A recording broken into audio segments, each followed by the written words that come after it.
आप सभी को जय मसीह की। प्रभु आप सभी को बहुत आशीष दे। आज बहुत से लोग ऐसे हैं जिनका प्रार्थना करने का मन नहीं करता है। प्रार्थना करना चाहते हैं लेकिन नींद आ जाती है। वचन पढ़ना चाहते हैं लेकिन फिर भी नींद आ जाती है।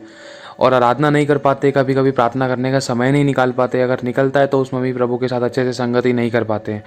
ध्यान भटकता है, कभी विचार भटकते हैं, कभी हमें शब्द नहीं मिलते प्रार्थना के। अगर शब्द मिलते हैं तो हम अच्छे से प्रार्थना नहीं कर पाते, बैठ ही नहीं पाते, बैठने का इच्छा ही नहीं करती है। और कई कई बार तो ऐसा होता है कि वचन पढ़ते पढ़ते नींद आने लग जाती है, या वचन भी पढ़ने का मन नहीं करता। अगर पढ़ते हैं तो समझ नहीं आता है और भूल जाते हैं। और मतलब प्रभु के साथ संगति करने में बिल्कुल भी हमारा ध्यान नहीं लगता है, किसी ना किसी तरीके से हमारा ध्यान भटकता है। तो इस चीज़ पर जय पाने के लिए हमें क्या करना चाहिए? बहुत से कारण हैं। और इसके अलावा एक मसीह व्यक्ति, एक मसीह विश्वासी का जीवन कैसा होना चाहिए कि लोग गवाही दें कि हाँ भाई, इस भाई और इस बहन से बात करने के बाद तो ऐसा लगता है कि परमेश्वर का आत्मा हमें हमसे बात कर रहा है और हमें उत्तर दे रहा है और हमारे जीवन में करेक्शन की बातें बता रहा है। और जब इस बहन से या इस भाई से बात करते हैं तो हमें अच्छा लगता है, पॉजिटिव फीलिंग्स आती है। मतलब चाल चलन के बारे में लोग गवाहियाँ देते हैं कि हाँ भाई, इसके चाल चलन से मसीह छलकता है, ये सच्चा मसीह है, इनसे बात करने में अच्छा लगता है, ये बहुत अच्छे से परमेश्वर के अंदर मतलब बढ़ रहे हैं। तो हमारे जीवन में ऐसी कौन सी बातें कॉमन होनी चाहिए एक मसीह व्यक्ति के जीवन में, जिससे कि लोग पहचान लें कि हाँ भाई, ये सच्चा मसीह है और इसका जीवन बिल्कुल मसीह की तरह चलता है, प्रभु यीशु मसीह की तरह ये जीवन जीने की कोशिश करता है और पवित्र जीवन जीने की बुलाहट है इसकी। इन बातों को ध्यान से सुनना, परमेश्वर आपको आत्मा में बढ़ाएगा कि आपको क्या करना है। क्योंकि बहुत से लोग इन चीज़ों में बहुत कमज़ोर पड़ने के कारण अपनी आत्मिकता को मतलब ख़राब कर देते हैं, और कई कई बार तो ख़राब हो जाती है, ना जाने पर भी ख़राब हो जाती है। जैसा कि पौलुस ने कहा था कि जो काम मैं करना चाहता हूँ वो मुझसे नहीं होता, वरन जो मैं नहीं चाहता वो काम मुझसे हो जाते हैं, और जिस कारण मैं परमेश्वर से दूर हो जाता हूँ, है ना। तो यही चीज़ है। सबसे पहली बात तो हम जानेंगे कि हम प्रार्थना में समय क्यों नहीं बिता पाते, प्रभु के साथ संगति क्यों नहीं कर पाते। और फिर दूसरा प्रश्न ये है कि जिसमें हम जान पाएंगे कि एक मसीह का सच्चा चाल चलन कैसा होना चाहिए, कि हमारे जीवन में कौन सी बातें ऐसी कॉमन होनी चाहिए जो हमारे जीवन में होना ज़रूरी है, जिसके द्वारा लोग अगर हमें देखें तो सच में वो हमारे बारे में गवाही दे कि यार ये सच्चा क्रिश्चियन है, देखिए इसका चाल चलन कितना अच्छा है। तो पहले हम जानेंगे कि हम प्रभु के साथ समय क्यों नहीं बिता पाते हैं। तो इसका कई प्रकार के बहुत से कारण हैं, जिसमें से एक कारण बताना चाहूँगा कि हमारे जीवन में ना परमेश्वर का डर, और दूसरी बात हमारे जीवन की कुछ ऐसी अभिलाषाएं होती हैं जिसमें हम सबसे पहला स्थान दूसरी बातों को देते हैं। सबसे पहला स्थान दूसरी बातों को देने का मतलब कि कभी हम शुरुआत परमेश्वर के नाम से, प्रभु के वचन से नहीं करते। उदाहरण के तौर पर हमें क्या करना चाहिए, अब इस बात पर ध्यान रखना, जो हो गया सो हो गया, उस बातों पर मिट्टी डालो, क्योंकि देखो गड़े मुर्दे उखाड़ने से कोई फायदा नहीं है, बदबू ही आनी है। प्रभु कहता है कि अपने उद्धार के कार्य को पूरा कर, और बीती बातें बीत गई, देख मैं सब कुछ नया कर देता हूँ। उठ खड़ा हो और फिर दोबारा से दृढ़ होकर काम कर, मैं तेरे साथ हूँ। धर्मी चाहे 7 बार गिरे तब भी वह उठ खड़ा होगा। 7 बार मतलब 7 दिन। परमेश्वर ऑन द स्पॉट खड़ा करने के लिए तैयार है, अगर सामने वाला बंदा अपना पश्चाताप करके दोबारा से संभलने और अच्छी चाल चलने के लिए तैयार है तो। ठीक है, ताली 2 हाथ से बजती है। प्रभु अपना काम करने के लिए तैयार है। अगर आप अपना काम करने के लिए तैयार है तो ही परमेश्वर अपना काम करेगा। अगर आप बदलना चाहते हैं तो इन बातों को ध्यान से सुनना। सबसे पहली बात कि शुरुआत करते हैं रात को सोने से, क्योंकि सबसे मेन चीज़ वही है हमारी। शुरुआत होती है रात को सोने से, सुबह से नहीं। शुरुआत होती है रात को सोने से, कि हमारा सोने में हमारा टाइम, सोने से पहले हमारा टाइम कैसा है और उसको हम किस तरीके से यूटिलाइज़ करके रात को किस तरीके से हम सोते हैं। सबसे पहली बात यह है कि मतलब हम चाहे सुबह से लेकर शाम तक हमने चलो कुछ भी काम कर लिए, लेकिन जब सोने का टाइम आया तो अब हमें क्या करना है, अपने सारे काम करने के बाद बिल्कुल फ्री होकर हमें प्रार्थना में बैठना है सोने से पहले। और उस समय हमें प्रार्थना में एक चीज़ का ध्यान रखना है, हमारे हाथों में कुछ नहीं होना चाहिए, बिल्कुल फ्री है। ये एक इमेजिनेशन है, मतलब एक हमें मन के अंदर है ना, एक हमें चित्रकारी करनी है। मन में हमें कुछ विचारों को क्रिएट करना है जो भले विचार हैं। गलत और गंदे विचारों का ध्यान रखना, ये चीज़ ना होने पाए बिल्कुल भी। ठीक है, गलत और गंदे विचार बिल्कुल ना आने पाए मन में। और सही विचारों में हमें सिर्फ प्रभु यीशु मसीह की एक तस्वीर बनानी है।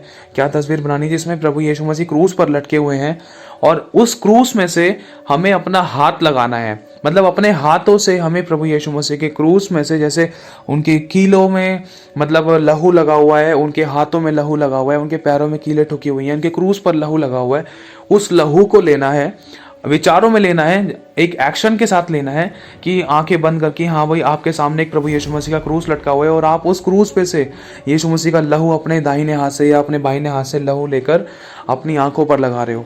शुरुआत करनी है अपने मन से।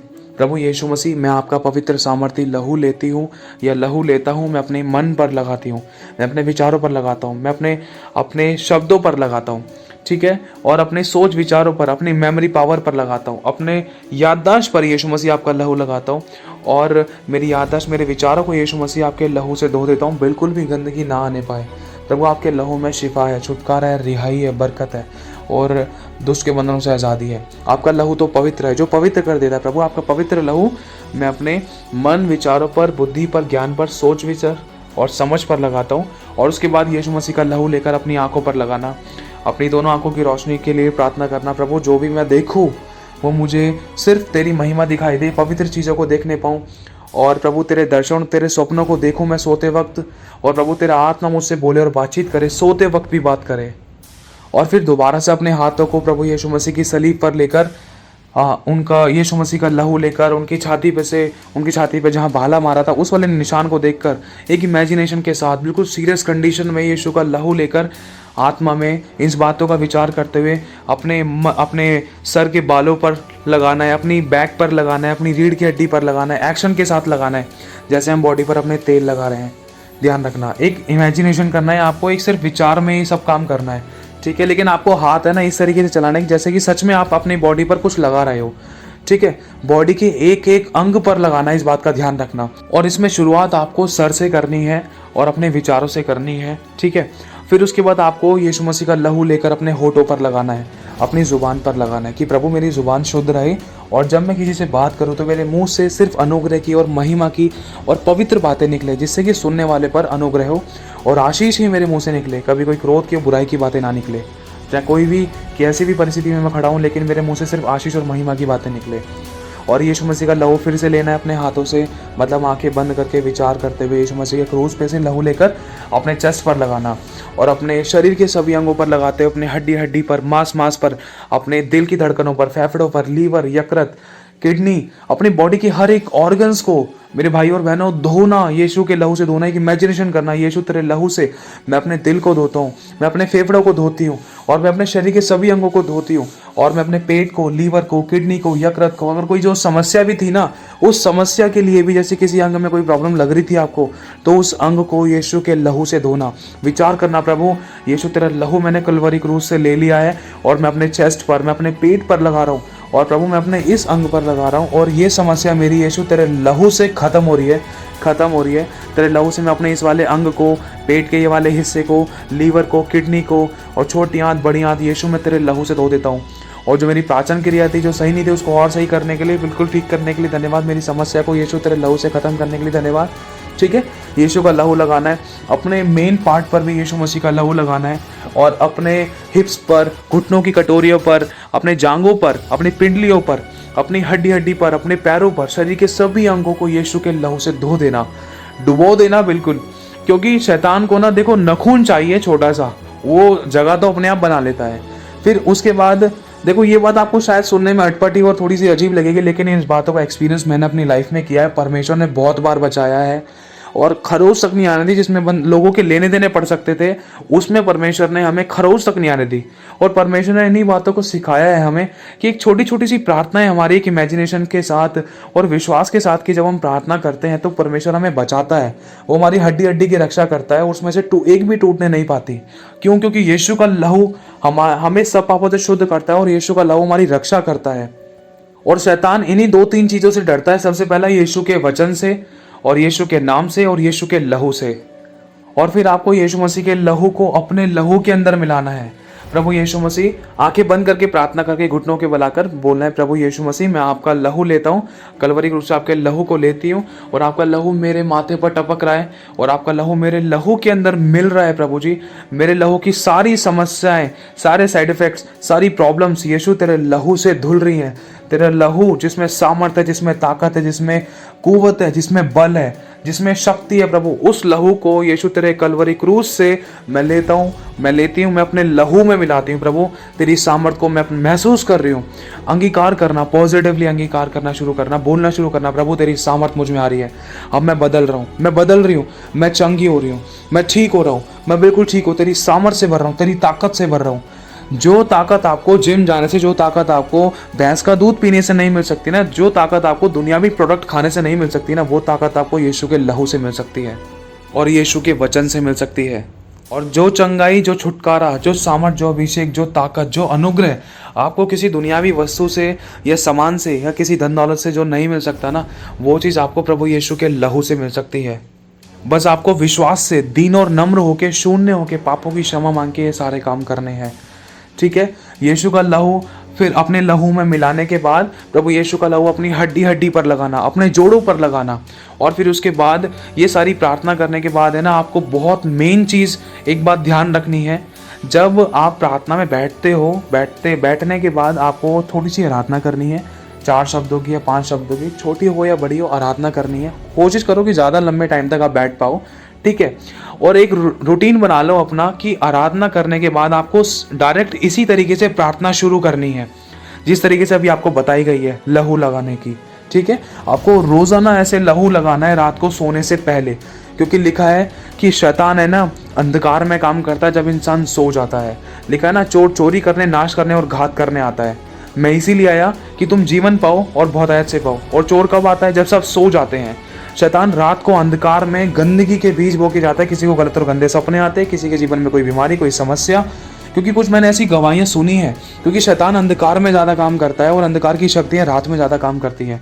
तो इसीलिए यीशु ने कहा कि जागते रहो कि तुम परीक्षा में ना पढ़ो, और हमें आत्मा में जागते रहना है। अगर हम सो भी रहे हैं तो हमारी सुरक्षा चारों तरफ होनी चाहिए, और हमें प्रभु के हाथों में अपने आप को सौंप कर फिर सोना है, अपने विचारों को सौंप कर फिर सोना है।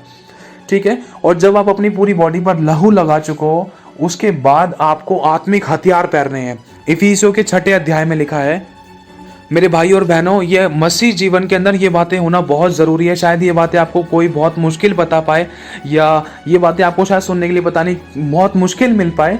अगर मिल रही है तो बहुत अच्छी बात है। इन बातों को कभी छोड़ना मत, क्योंकि ये एक डीप टीचिंग और प्रीचिंग है, प्रभु के अनुग्रह से है। क्योंकि परमेश्वर अपने सभी लोगों से प्यार करता है।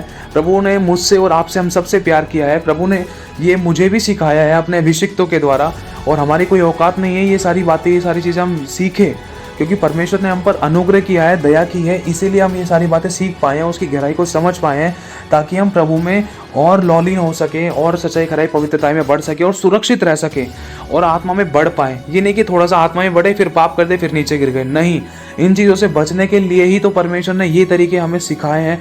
और भी बहुत सारे तरीके हैं, जिसमें से एक तरीका ये भी है जिसके द्वारा लोगों ने जय पाई है। तो जब आप लहू लगाते हो, लहू लगाने के बाद आपको आत्मिक हथियार पहनने हैं। बड़ी बड़ी प्रार्थनाएं आपको बाद में करनी है, पहले आपको तैयार होना है एक अच्छा वर्शिपर के रूप में, एक योद्धा के रूप में तैयार होना है। ठीक है, क्योंकि अगर आपके पास आत्मिक हथियार नहीं है ना, तो युद्ध में तो हार है ही, ध्यान रखना। क्योंकि युद्ध के अंदर हथियार होना जरूरी है, बिना हथियार के इंसान मारा जाता है। ठीक है, ये बात आप अच्छे तरीके से जानते हो, आप कोई बच्चे नहीं हो। तो बस ये कहना चाहता हूँ, इफिसियों 6 अध्याय है, उसमें आप जाकर पढ़ सकते हो। सबसे पहले आपको उद्धार का टोप पहनना है, उद्धार का टोप, जिससे कि आपके बुद्धि, आपके विचार, आपके ज्ञान, आपके सोच विचार, आपके मेमोरी पावर, आपकी याददाश्त और आपके मन की रक्षा की जाए।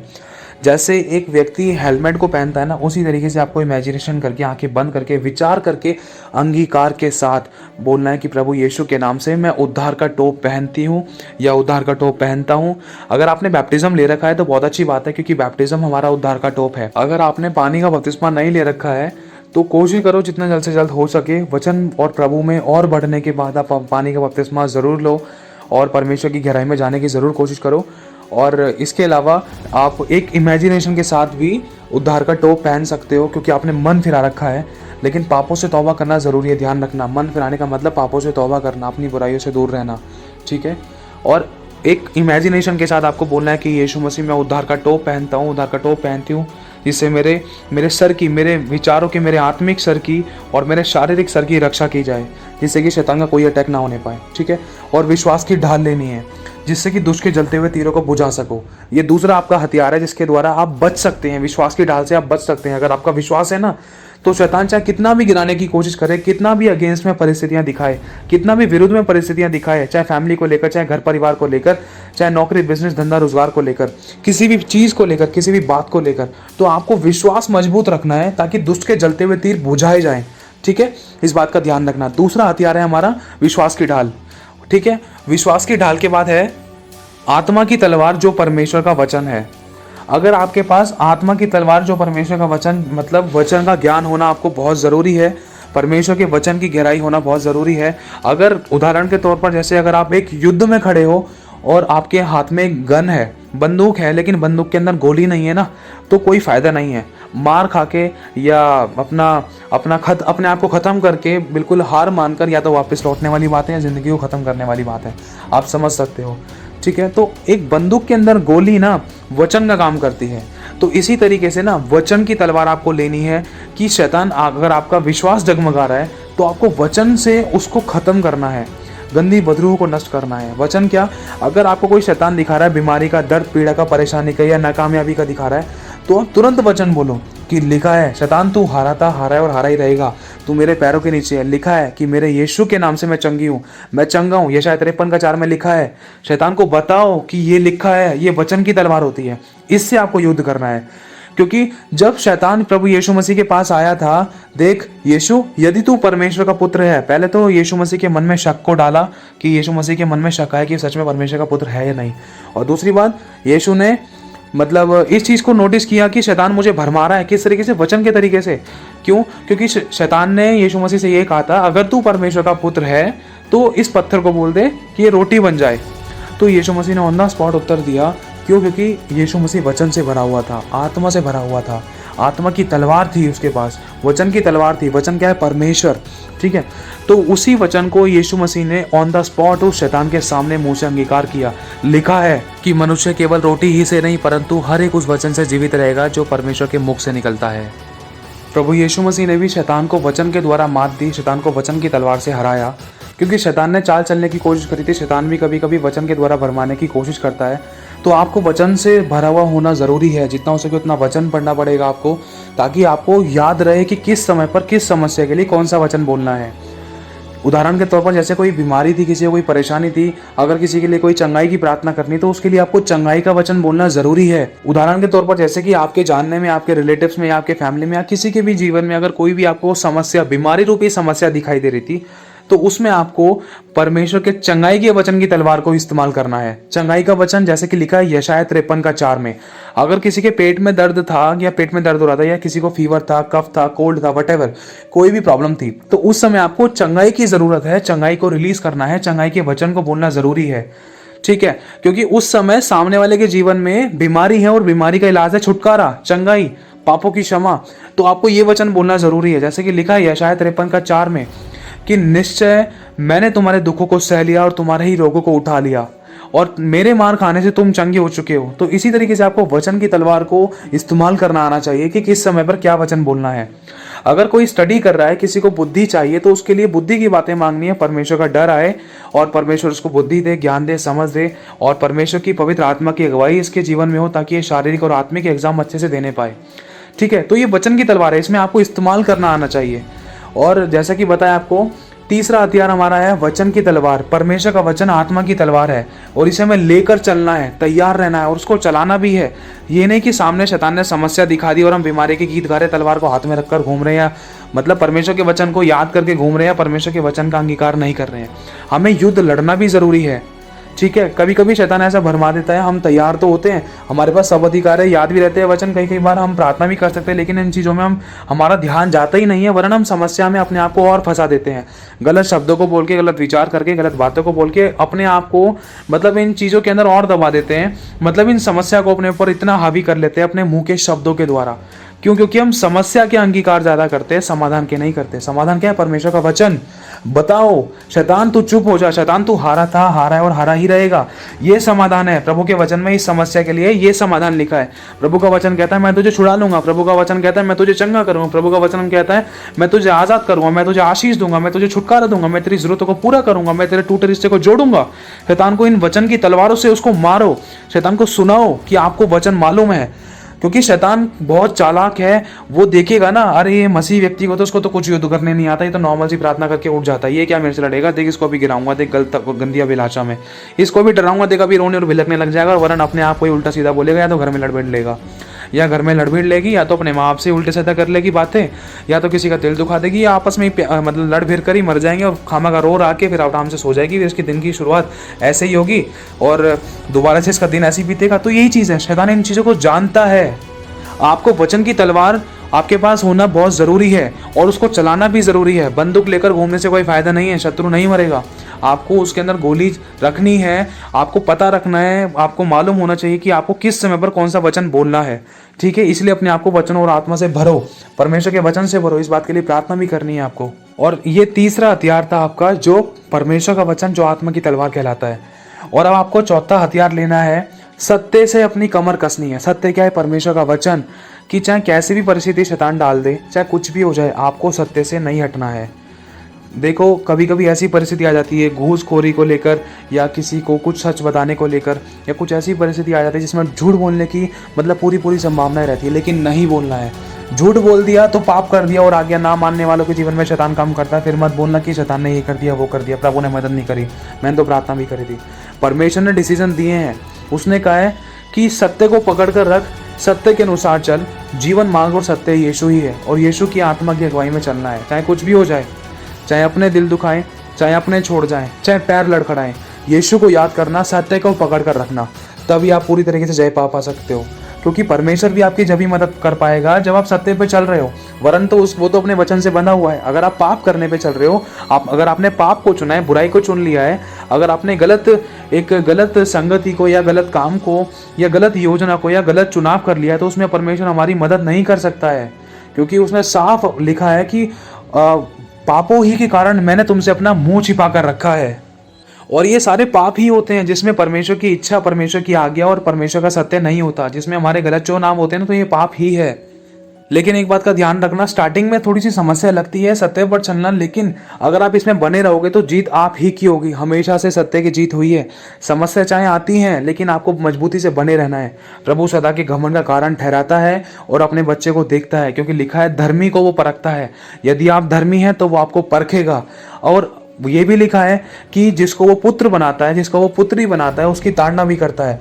तो आप धन्य हो अगर परमेश्वर आपकी ताड़ना कर रहा है। लिखा है अगर परमेश्वर आपकी ताड़ना करे तो आप बुरा मत मानना। साफ लिखा है यदि पिता तेरी ताड़ना करे तो बुरा मत मानना, और वो तुझे सिखाएगा, वो तुझे मजबूत करेगा, आगे आने वाले समय के लिए तुझे दृढ़ करेगा, ताकि तू दूसरे लोगों के लिए सेट एग्जाम्पल बन जाए, ताकि लोग तुझे देखे तो संभले, उनके आंसू पोंछे जाएं, लोग मोटिवेट होने पाए। इसीलिए परमेश्वर आपको मजबूत और सिखाएगा। ठीक है, इस बात का ध्यान रखना। सत्य से अपनी कमर कस के रखनी है, ये चौथा हथियार है, ये जरूर पहनना है आपको। और इसके बाद हमारा हथियार आता है जिसको हमें तैयारी में, मतलब अपनी तैयारी को पूरा करने के लिए, जिसमें एक है जूते, जिसे कहते हैं सुसमाचार के जूते, प्रचार के जूते, सुसमाचार प्रचार के जूते, जो मतलब मनुष्य को ठोकर लगने से बचाते हैं। और कुछ शैतान के ऐसे बिछाई हुई ऐसी चालें होती हैं, शैतान के ऐसी कुछ ऐसे तीर होते हैं, शैतान की ऐसी कुछ काम होते हैं, ऐसी बुराइयां होती हैं जिसमें शैतान चलाने की हमें कोशिश करता है। कभी हमें ठोकर मारने की कोशिश करता है, या कभी हमें किसी पाप के कारण किसी बुराई में अटकाने की कोशिश करता है, हमारे पैरों को लड़खड़ाने की कोशिश करता है, एक कुछ ऐसी परिस्थिति हमारे सामने डालने की कोशिश करता है जिसके कारण हम आगे कदम ना बढ़ा पाएँ। तो इसलिए आपको सुसमाचार प्रचार के जूते पहनना ज़रूरी है, जो आपको प्रभु के काम करने में और उसमें दृढ़ रहने में मजबूती से मदद करेंगे और आपको पीछे मुड़ने नहीं देंगे। ठीक है, ये सुसमाचार प्रचार के जूते दिखाते हैं कि आपको दृढ़ता से खुदा पर घमंड करते हुए अपने ऊपर नहीं, बिल्कुल नहीं, अपने ऊपर बिल्कुल 1% भी आपको कोई घमंड नहीं करना है। सिर्फ घमंड आपको खुदा पर करना है कि वही आपका घमंड है, वही आपको छुड़ाएगा, वही आपकी मदद करेगा, वही आपकी रक्षा और सुरक्षा करेगा, वही आपका मार्ग निकालेगा।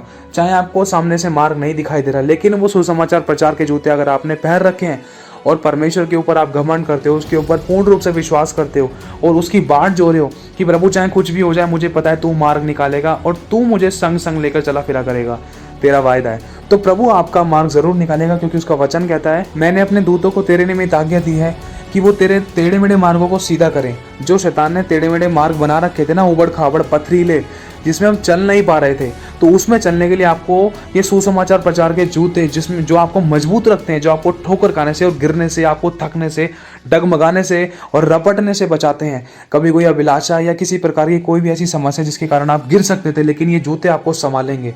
अब परमेश्वर का वचन आपको संभालेगा, परमेश्वर के दूत आपको संभालेंगे। ठीक है, ये 5वां हथियार है जिसमें आपको पहनना जरूरी है। और इसके अलावा 6ठा हथियार है धार्मिकता। धार्मिकता की झिलम, मतलब धार्मिकता की झिलम कहा जाता है गर्दन से लेकर मतलब अपना नीचे मेन पार्ट से भी शायद थोड़ा सा नीचे तक होती है कि धार्मिकता की झिलम ये हमारी रक्षा और सुरक्षा करती है बैक से और फ्रंट से। तो धार्मिकता की झिलम का मतलब होता है परमेश्वर की सच्चाई, खराई, पवित्रताई में, धार्मिकता के कामों में, मतलब धर्म के काम, यीशु के गुणों को प्रकट करने का मतलब है कि प्रेम, आनंद, शांति, धीरज, कृपा, भलाई, विश्वास, नम्रता और संयम।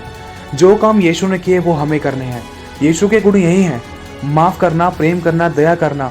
अगर चाहे हम सारे हथियार पहन लें, चाहे हम परमेश्वर की सारी आज्ञा का पालन करें, लेकिन उसमें से अगर हम प्रेम नहीं रख रहे ना तो सब बेकार है।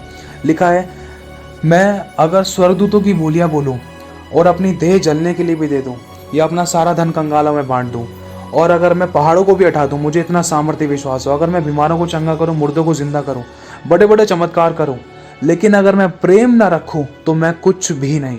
क्योंकि परमेश्वर प्रेम है। उसने साफ कह दिया है कि जिसे तुम देखते हो अगर तुम उससे प्रेम नहीं करते तो जिसे तुम नहीं देखते मुझ परमेश्वर से तुम कैसे प्रेम करोगे। मैं तो मनुष्य के अंदर वास करता हूँ। तो हमारा सारा चाल चलन परमेश्वर की दृष्टि में पवित्र, निर्दोष और सुरक्षित और सच्चाई, खराई, पवित्रताई वाला और न्याय का, मतलब हम हाँ की हाँ करें और ना की ना करें। जो चीज़ परमेश्वर की दृष्टि में बुरी है वो चीज़ हमारी दृष्टि में भी बुरी होने पाए, जो चीज़ परमेश्वर की दृष्टि में भली है वो हमारी दृष्टि में भी भली होने पाए। वरन हमें हाँ गलत को सही और सही को गलत नहीं कहना है। ध्यान रखना, ये न्याय की बात है। जो गलत है उसको गलत, जो सही है उसको सही। अगर कोई कह रहा है भ्रष्टाचार करने वाली बात सही है यार, थोड़ा बहुत चल जाता है, नहीं नहीं भाई, नहीं चलता। परमेश्वर का वचन इन बातों के बिल्कुल विरुद्ध है। परमेश्वर आपके लिए किसी भी तरीके से दूतों को खड़ा कर सकता है, लेकिन आप गलत का साथ मत देना। ठीक है, इस बात का ध्यान रखना, क्योंकि परमेश्वर प्रेम है और हमें परमेश्वर के वचन को पूरा करना है।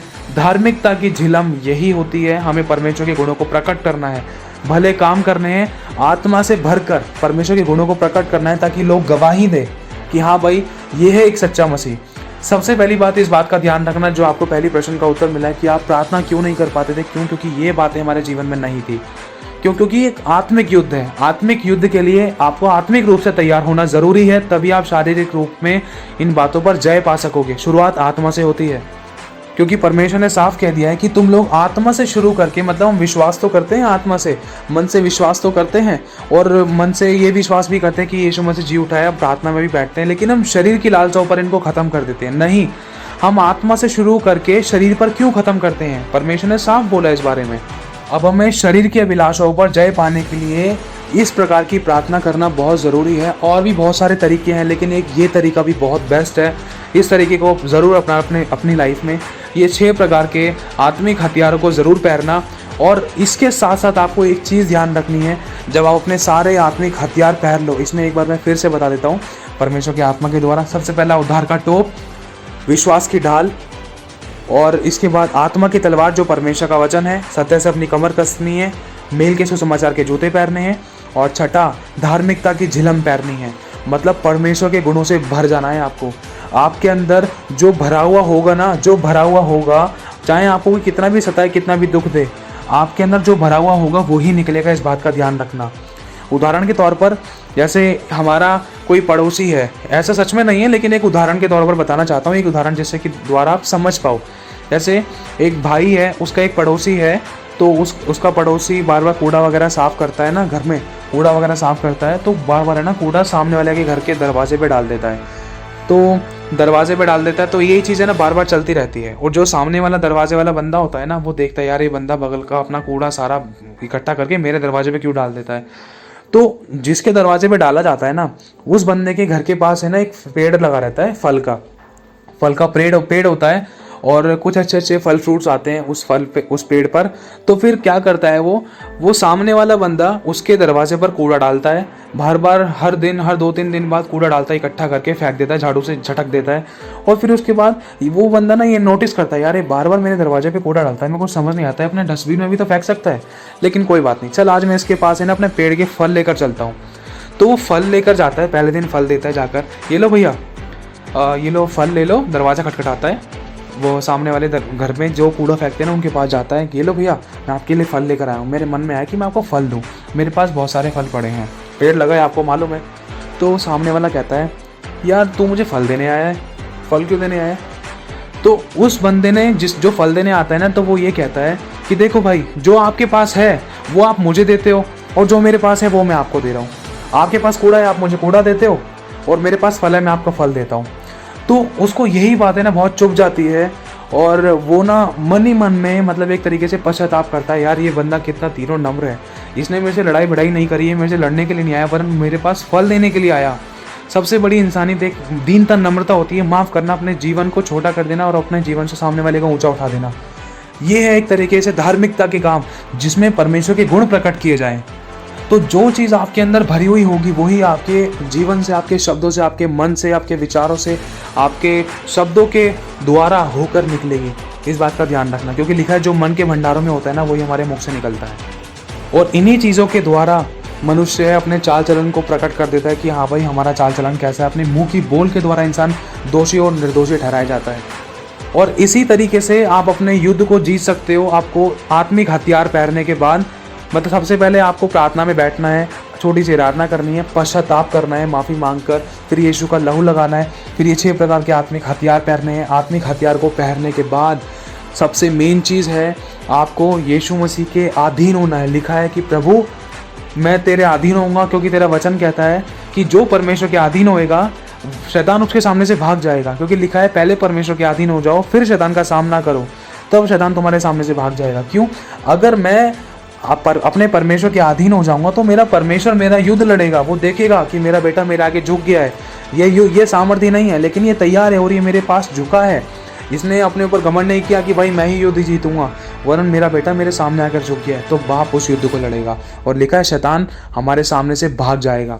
सारे हथियार पहनने के बाद जब आप प्रार्थना करो तो उसमें 2-4 शब्द ये बोलना कि प्रभु मैं अपने आप को तेरे अधीन करती हूँ, तेरे अधीन करता हूँ। और अपने पूरे दिन को प्रभु के हाथ में सौंपना। प्रभु जब मैं सोने जा रही हूँ तो मुझे कोई भी गलत और गंदा स्वप्न ना आए, और जब मैं उठूँ तो प्रभु अनुग्रह करना, मुझे सुबह का दिन दिखाना, नया सूरज दिखाने के लिए प्रभु, और मेरे परिवारों को सही सलामत सुरक्षित रखने के लिए धन्यवाद करता हूँ। और फिर अपने परिवार के लिए प्रार्थना करना, देश के अधिकारियों के लिए प्रार्थना करना, प्रधानों के लिए प्रार्थना करना, और अपने फाइनेंशियली, स्पिरिचुअली, सोशली हर प्रकार से आप प्रार्थना कर सकते हो। लेकिन सबसे पहले अपनी आत्मिकता के लिए प्रार्थना जरूर करना कि आप आत्मा में कमजोर ना पड़ो। ठीक है, अगर आपकी आत्मिकता स्ट्रॉन्ग है ना तो आपका जीवन स्ट्रॉन्ग है। ठीक है, आपको बुद्धि से भी प्रार्थना करनी है, आत्मा से भी प्रार्थना करनी है। बुद्धि और आत्मा से प्रार्थना करने का मतलब है आपका शरीर कह रहा है कि सो जा, लेकिन आपको शैतान की चालों से अनजान नहीं रहना है। शैतान तो चाहता है सुलाना, क्योंकि शैतान को पता है कि इसकी कमजोरी इसका शरीर है, इसको नींद आ जाती है। तो इसी तरीके से आपको इसमें ये बात ध्यान रखनी है, क्योंकि देखो बुद्धि से प्रार्थना करना ज़रूरी है। क्यों? क्योंकि अगर मैं बुद्धि नहीं लगाऊंगा तो मैं प्रार्थना में पूरी तरीके से नहीं बैठ पाऊंगा, क्योंकि शैतान तो सुलाना चाहता है और शरीर तो मतलब दुर्बल हो जाता है एक तरीके से। क्योंकि लिखा है कि आत्मा शरीर के विरोध में और शरीर आत्मा के विरोध में काम करती है। तो उदाहरण के तौर पर जैसे कभी आप प्रार्थना कर रहे हो तो अपने साथ एक गिलास पानी रखकर जरूर बैठो, या पानी की बोतल रखकर जरूर बैठो, या हो सके तो गीला टॉवल लेकर जरूर बैठो। जैसे आपको नींद की झपकी लग रही है ना, उसी समय ऑन द स्पॉट, समय ना गवाते हुए, ये मत सोचना 1 मिनट बाद, 2 मिनट बाद, या आराधना खत्म होने के बाद, या प्रार्थना ये थोड़ी सी बात करने के बाद ही कर लूँ। नहीं, थोड़ा भी मौका मत देना, क्योंकि मैं इन चीज़ों से अनुभवी हूँ। क्योंकि शैतान को थोड़ा सा ही मौका देने के कारण है ना इंसान चूक जाता है।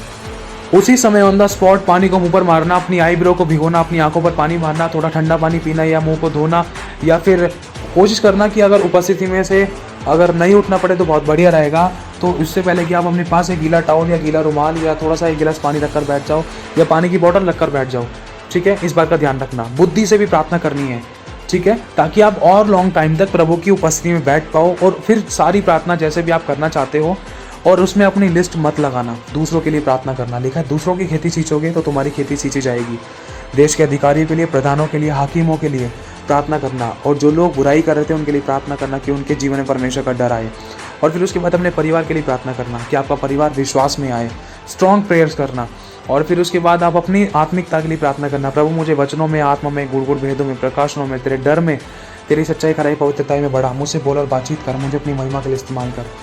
ठीक है, अपने लाइफ को प्रभु के हाथ में सौंप कर, अपने आप को सरेंडर करके, फिर प्रार्थना को आप नॉर्मली खत्म करके आप सो सकते हो, प्रभु के हाथ में सौंप कर सो सकते हो। और आपको स्वर्ग के दूतों का पहरा अपने चारों तरफ, अपने परिवार के चारों तरफ जरूर लगाना है, इस बात का ध्यान रखना।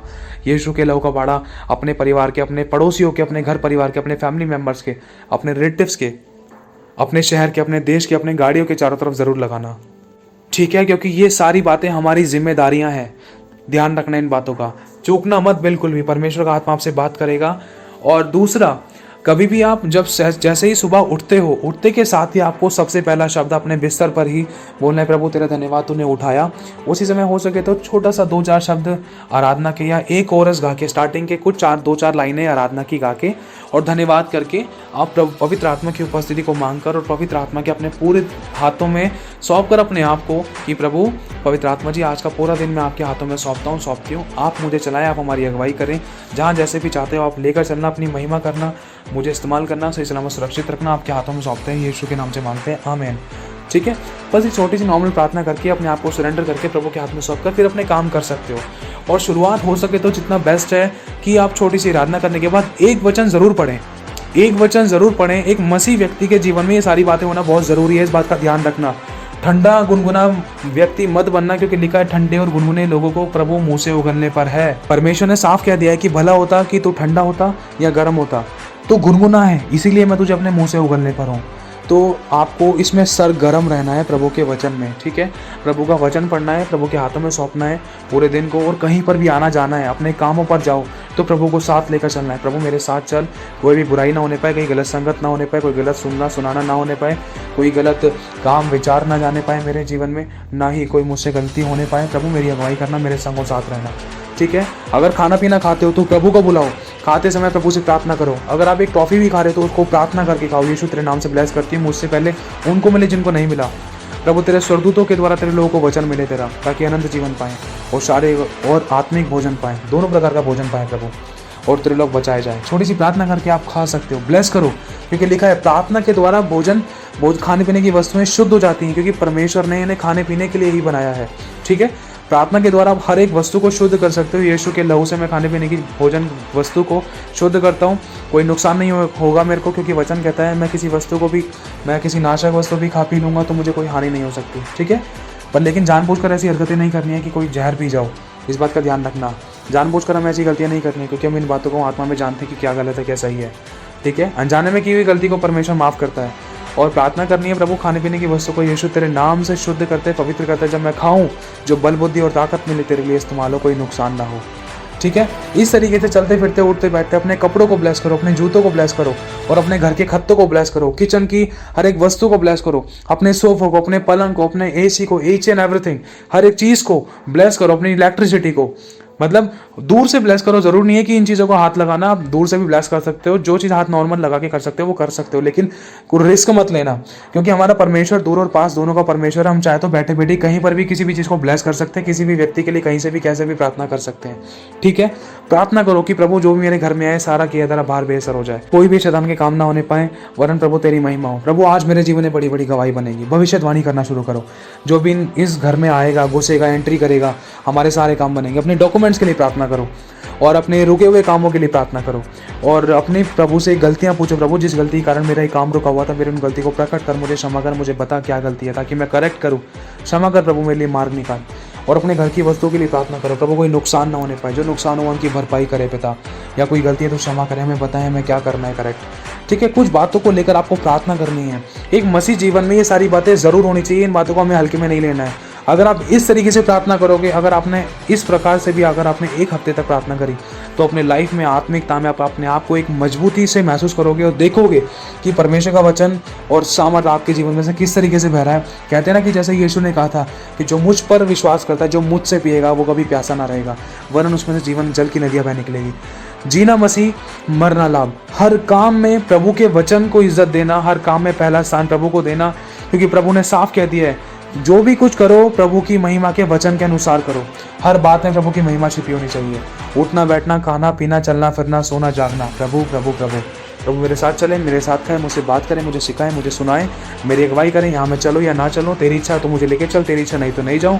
प्रभु जो भी बात है, हर चीज़ में मैं अपना पहला स्थान अपने प्रभु को देना, और जैसे ही आप अपनी पूरे दिन को ख़त्म करते हो, ख़त्म करने से पहले रात को सोने से पहले आपको एक काम करना है, थोड़ा सा वचन पढ़ के आराधना करके इसी तरीके से जैसे आपको बताया है, फिर दोबारा से आपको आराधना करके पश्चाताप करके प्रार्थना करनी है, यीशु का लहू लगाना है बॉडी पर, आत्मिक हथियार पहनने हैं। यही आपका रोज़मर्रा का जीवन होना चाहिए, ठीक है। बस इतना कहना चाहता हूँ मेरे भाई और बहनों, एक आत्मिक जीवन में आपको ये बातें करना बहुत ज़रूरी है। ये वो बहुत गहरी बातें हैं जो परमेश्वर ने अपने आत्मा से अपने लोगों को, अपने अभिषिक्त को और अपने बच्चों को सिखाई हैं। इसमें कोई मनुष्य कोई किसी को नहीं सिखा सकता, सिखाने वाला सिर्फ और सिर्फ परमेश्वर है, क्योंकि लिखा है वो अभिषेक जो परमेश्वर की ओर से किया गया है वही हमें सिखाता है। तो सारी महिमा प्रभु यीशु मसीह पिता को मिले। प्रभु आप सभी को बहुत आशीष दे और आपको मजबूत करे, दृढ़ करे वचनों में, आत्मा में, प्रार्थना में, और आपको अपनी महिमा के लिए आग की तरह इस्तेमाल करे और आपके मार्गों को सफल करे और आपके जीवन को पवित्र करे। प्रभु आपको आशीष दे। आप सभी को जय मसीह की।